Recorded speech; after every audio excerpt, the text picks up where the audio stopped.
ஒரு பெரிய மன அழுத்தத்துக்கு ஆளாகாம சரீரத்தை நல்ல ஒரு ஆரோக்கியமா வச்சு பயணம் பண்ணக்கூடிய தன்மையை நாம உருவாக்கிக்கலாம்.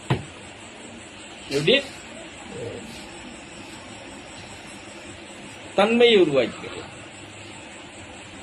அப்போ அந்த தன்மையை நம்மளுக்குள்ள உருவாகணும்னு சொன்னால் கண்டிப்பா சிவ சித்தாந்தம் சித்தர்களுடைய வழிமுறைகளை நம்ம முடிஞ்ச வரை தெரிஞ்சுக்கிட்டு தெரியறதுக்கு உண்டான முயற்சி எடுத்து அதுல பயணம் பண்ண கத்துக்கிட்டோம்னால் இப்ப நான் சொன்ன பிரகாரம் நீங்க வாழலாம். அதுக்காக நீங்க கோடீஸ்வரன் ஆயிருவீங்க அப்படின்னு எல்லாம் சொல்ல மாட்டேன். கோடீஸ்வரர் ஆகணும்னாலே ஆபத்து தானே,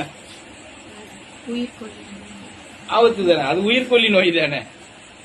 பணமும் பொண்ணும் உயிர்கொல்லி நோய் தான். சரியா?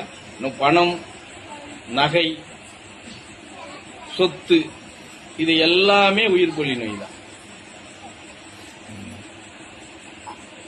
அதுல ஒண்ணும் மாற்றுக்கருத்தே கிடையாது. சரி, அதுக்காக ஒண்ணுமே இல்லாம நம்ம இருந்துட முடியுமா சாமி அப்படின்னு கேள்விகள் வரும் இல்லையா? வரும் இல்லையா? வீடு இல்லாம எப்படி சாமி இருக்கிறது? இனி பல கேள்விகள் வரும். ஏதோ ஒண்ணு இருக்கணும் அப்படின்னு, வாழ்றதுக்கும் பணம் தேவை, ஏதாவது பணம் தேவைன்னு வரும். அப்ப நம்ம என்ன சொல்லணும்? நமக்கு என்ன தேவையோ அதுக்குள்ள நின்னுக்கணும். அவ்வளவுதான். அதுக்குள்ள நின்னுக்கிட்டு என்ன கஷ்டமோ அதை பார்த்துக்கோங்க.